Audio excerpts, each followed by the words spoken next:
Thank you, Sandy. Thank you for Thank that. you. Vanessa, let me welcome you to the program then. And well, this is related to Gaza, of course, and the Middle East, but the Foreign Commonwealth and Development Office have decided that if you are not happy with government policy, then maybe that's tough. Yeah, and I want to remind everyone, as in Charles's report, this is your country when it comes down to digital ID. But it obviously clearly doesn't come down to it being your country when it comes to any dissent against government policy. So this was a report. It's been widely reported across all mainstream media, but this is in Politico. UK officials say civil servants concerned about British support for Israel can resign. So just taking from the article, 300 staff from the FCDO, the Foreign Commonwealth and Development Office, wrote to David Lammy saying the UK had contributed to the erosion of global norms by failing to take action against Israel. And they went on to point out, and this is very similar to what happened at the BBC, they also noted with concern efforts to screen out questions about Gaza in all staff meeting sessions and urged ministers to publish legal advice and potentially suspend arms sales. I mean, of course, I would argue arms sales have been claimed to have already been suspended, but we know perfectly well that they haven't. Only specific parts have been nominally suspended.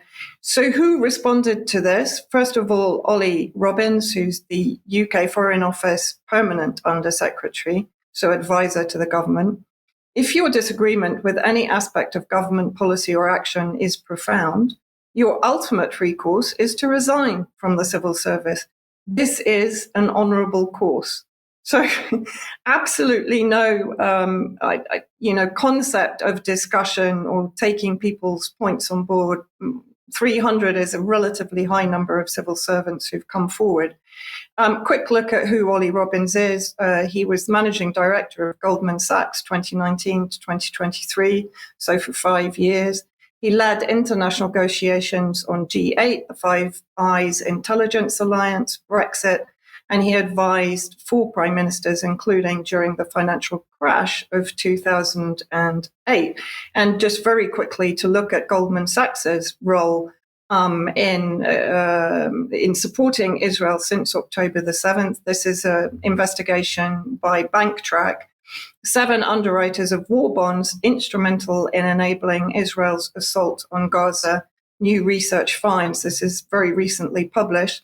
And let's have a look at who heads that list. Of course, guess what? Goldman Sachs, by far the largest institution listed, having underwritten more than $7 billion in Israeli war bonds since October the 7th. But it also includes the Bank of America, Deutsche Bank, BNP Paribas, Barclays, and JP Morgan Chase. And I think Citi is up on that list also. And then Nick Dyer, who was the other second permanent undersecretary to go back at the civil servants. And this is taken from the article. They warned civil servants that while there was no problem having criticisms of government policy, their job was to deliver the policies of the government of the day wholeheartedly. And for me, I don't know how you feel, but there's a sort of subliminal threat in that statement that if they don't wholeheartedly support government policy, of course they can resign or they can be pushed out. Nick Dyer and Ollie Robbins have been supporting wholeheartedly UK efforts to go to war with Russia and Ukraine. This was from April the 17th on X. At Nick Dyer's account. Last week, I visited Kyiv to reaffirm the UK's unwavering commitment to Ukraine, speak to our partners inside and outside government, and spend time with staff at UK and Ukraine. Very similar wording, of course, to the statements they make about their unequivocal support for Israel. And we did recently do an interview at UK Column with Ben Rubin and Dr. David Miller on the connections between Ukraine and Israel. So I would recommend that people take a look at that. And of course, this goes back to the over 100 BBC staff accused the network of pro-Israel bias in their Gaza coverage. And of course, we can't really divorce the BBC from government itself. And so it's interesting that there is mutiny both within the BBC and within the government itself. itself. And then this is basically from the Middle East, or the Minister for the Middle East.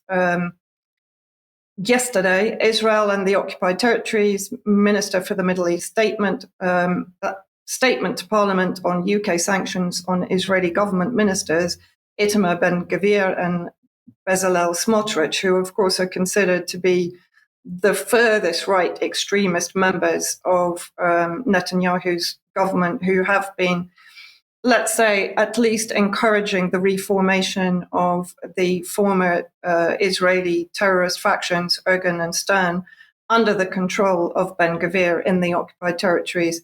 Ben-Gvir has effectively been arming the extremist settler factions, and obviously they've been leading consistent attacks against Palestinian farms and property.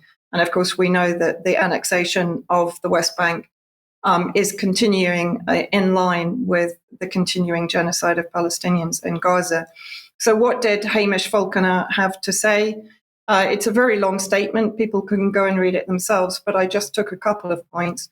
So he's saying this is why we've pledged 101 million to the Palestinian people this year. Quite who those Palestinian people are, he doesn't clarify.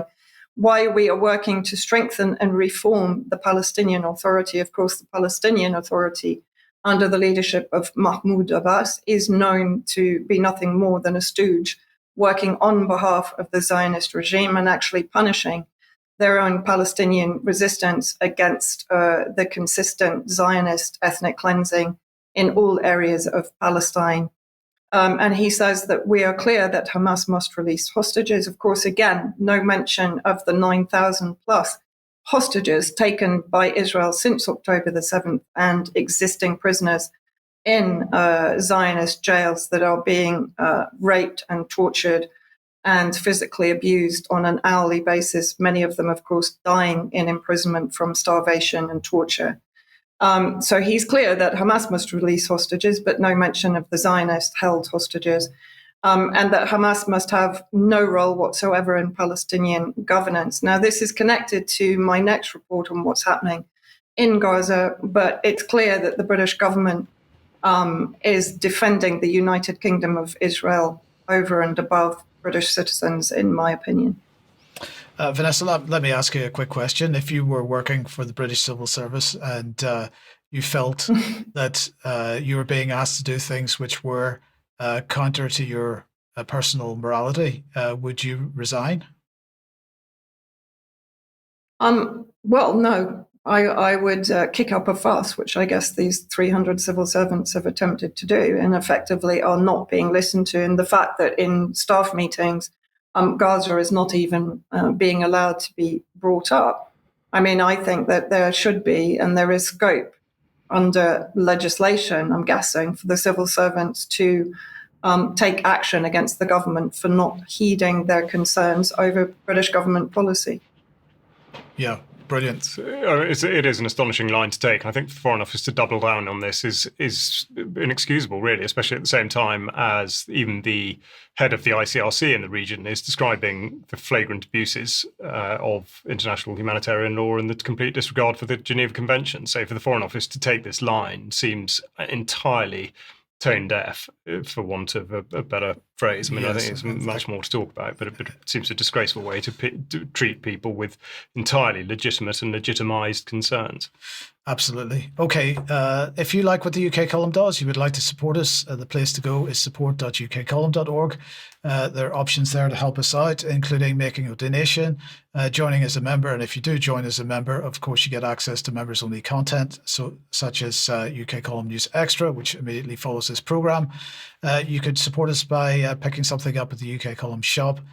Or if you want to buy something from clive2carl.com, if you use the link on this page, we do get a small commission for everything that you buy, although it doesn't cost you any more. And I just want to say once again, a massive thank you to everybody that does support us in this way.